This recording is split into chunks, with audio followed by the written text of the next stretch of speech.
નમસ્કાર, YNN ન્યૂઝમાં આપનું સ્વાગત છે। સમાચારમાં વાત કરીએ તો ગોત્રી હોસ્પિટલની બહાર કોન્ટ્રાક્ટર દ્વારા એક તરફનો રોડ બ્લોક કરવામાં આવ્યો હતો। વચ્ચે ઇમરજન્સી ગેટ ઉપર લોખંડની મોટી પાઇપો મૂકી દેવામાં આવી હતી।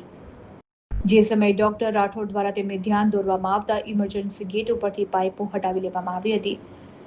પરંતુ રોજ રાત્રે મેઇન ગેટ ઉપર મોટી પાઇપો ખડકી દેતા ટ્રાફિક જામ થયો હતો। 4 થી 5 એમ્બ્યુલન્સ અટવાઈ પડી હતી અને સવારનો સમય હોવાથી પેશન્ટ, ઓફિસ જનારા લોકો, સ્ટુડન્ટ્સ તમામ લોકો અટવાઈ પડ્યા હતા। ગોત્રી હોસ્પિટલમાં આશરે 1400 જેટલા પેશન્ટો રોજ આવતા હોય છે અને સાથે 1200 થી 1300 સ્ટુડન્ટ રહે છે। સામે સવાદ સ્ટાફ ક્વાર્ટર્સમાં 300ની આસપાસ nursing staff, medical, paramedical staff અને ડોક્ટરો રહે છે। તેમજ ટોટલ 300 ડોક્ટરો જે બહારથી આવતા હોય છે। આ તમામ લોકો સમયસર ન પહોંચે તેવી તકલીફ ઊભી થઈ હતી। ગેટ ઉપર આ રીતે કોન્ટ્રાક્ટર દ્વારા બેદરકારીપૂર્વક પાઇપો નાખી દેતા આ સમસ્યા સર્જાય છે। આજ દિન સુધી આ જગ્યાને કોઈ ટ્રાફિક પોઈન્ટ બનાવો કેમ કે બ્રિજ ઉતરતા વાહનોની સ્પીડ પણ વધારે હોય છે। લોકોને રોંગ સાઈડ હોસ્પિટલ બાજુ આવવું પડતું હોય છે। હોસ્પિટલમાંથી એમ્બ્યુલન્સને પણ રોંગ સાઈડ જવું પડે છે। આ સમસ્યાનું નિવારણ વહેલી તકે થવું જોઈએ। ટ્રાફિક જામ થતાં જ ડોક્ટરો તેમજ સ્ટાફ તેમજ સિક્યુરિટી સ્ટાફ તમામ લોકો ઇમરજન્સી કેમ્પસનું ગેટ ખોલી વાહનોને ત્યાં ડાયવર્ટ કરી થોડા સમય માટે ટ્રાફિકને હળવો કરવામાં આવ્યો હતો। રિપોર્ટર રાહુલ રાજપૂત। જે ગોત્રી મેડિકલ કોલેજ અને હોસ્પિટલની બહાર આજે ટ્રાફિકની સમસ્યા થઈ રહી છે, જે નો ડાઉટ આપણે વિકાસનું કાર્ય કરી રહ્યા છે, સારું જ કાર્ય થઈ રહ્યું છે, પરંતુ કોન્ટ્રાક્ટર દ્વારા આડેધડ એમનો જે માલ સામાન જોઈ રહ્યા છો કે સામે ગેટની બહાર જ રાત્રે પાઇપો મૂકીને જતા રહ્યા છે। આ બાજુ સદંતર રોડ બંધ છે, વચ્ચે પોસ્ટમોર્ટમ જે ઇમરજન્સી એક્ઝિટ છે તેની સામે પણ એ લોકોએ ઇલીગલ લોખંડની પાઇપો નાખી દીધી હતી અને એ પછી આપણે એમને સમજાવી અને ઇમરજન્સી ગેટ કનેથી પણ પાઇપો આપણે હટાવી હતી। પરંતુ વિચારવું જોઈએ કે અહીંયા 1200 મેડિકલ સ્ટુડન્ટો છે, સામે સ્ટાફ ક્વાર્ટર્સમાં 300 થી 400 લોકો રહે છે, 300 થી 400 ડોક્ટરો બધા પોતાના વ્હીકલ લઈને આવતા હોય છે, 1400 થી 1500 પેશન્ટો આવતા હોય છે।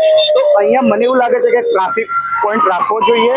સવારનો સમય બધાનો નોકરી જવાનો હોય, પેશન્ટો આવતા હોય, તો આવા સમયે કંઈક આનું સોલ્યુશન, આ 1 કે 2 મહિનાનો પ્રોબ્લેમ નથી, આ 1 વર્ષ ચાલવાની કામગીરી। એમાં તમામે સાથ સહકાર આપ્યો, અમારા સ્ટાફ, સિક્યુરિટી ગાર્ડ બધાએ, મેડિકલ સ્ટુડન્ટ, ડોક્ટર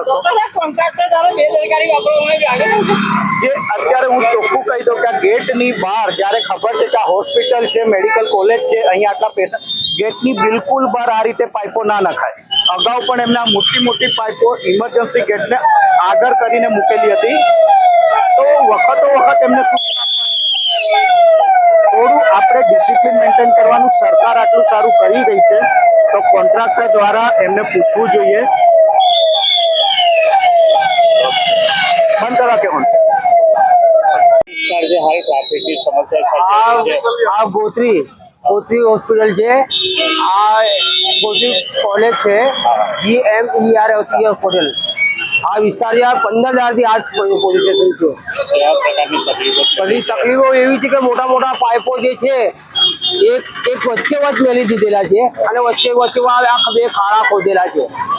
એમાં આ પરિસ્થિતિ સર્જાઈ છે। આમાં એક સાઈડ બી ચાલુ નહીં, એક સાઈડ આવવા માટે જવા રસ્તો નહીં, જવા માટે રસ્તો નહીં, કેમ કે પેલી બાજુ સામે સાઈડ બી ખાડો ખોદીને મેલેલો છે। ઇમરજન્સીમાં હમણાં તમે જોઈ રહ્યા છો 2 ગાડીઓ ફસાયેલી જ હતી અને એક અંદર પાછળ બી ફસાયેલી છે। આવવાની જવાની કોઈ જગ્યા છે જ નહીં। તંત્રનું કામગીરી બધું ઠંડુ જ છે, તંત્ર કશું જોવા માંગતી જ નથી। લોકોને પરિસ્થિતિ જો Dharmesh દત્તરા મુગદળ। Subscribe now and press the bell icon. Never miss an update.